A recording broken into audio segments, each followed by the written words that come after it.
Rohit Dehati Films presents Rohit देहाती films. बोला बोला शेरा वाली मैया की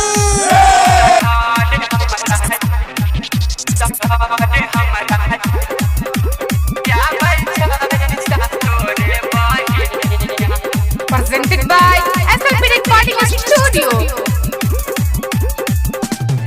जलदी से झूलुआ लगावे गे मालिनिया, जलदी से झूलुआ लगावे गे मालिनिया।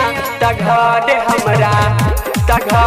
हमरा या बैठै सा तोरे बहिनिया, तघाड़ हमरा या बैठै सा तोरे बहिनिया।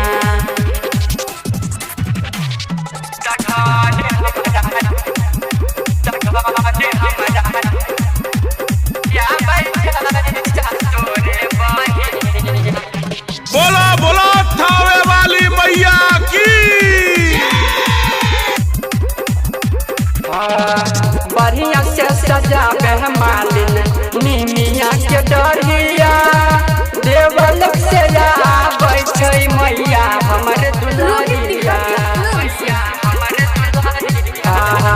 बढ़िया से सजावे मालिन निमिया के डरिया, देवलोक से आबै छै मैया हमर दुलारिया।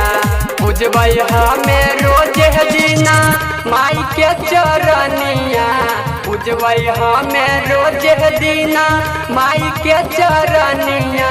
तघाड़ हमरा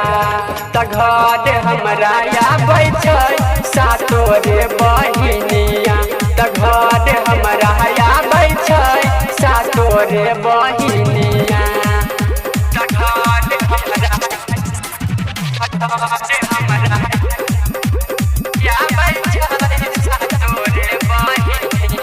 बोला बोला शेरा वाली मैया की Presented by SLP Recording Studio।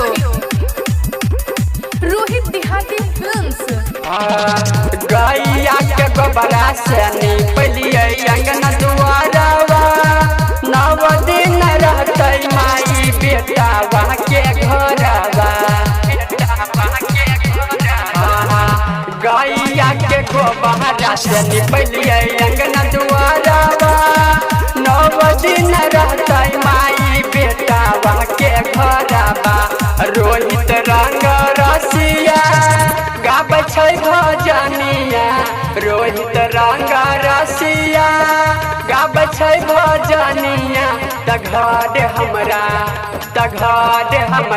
आबै छै सा तोरे बहिनिया, तघाड़ हमरा आबै छै सा तोरे बहिनिया। रोहित देहाती फिल्म्स।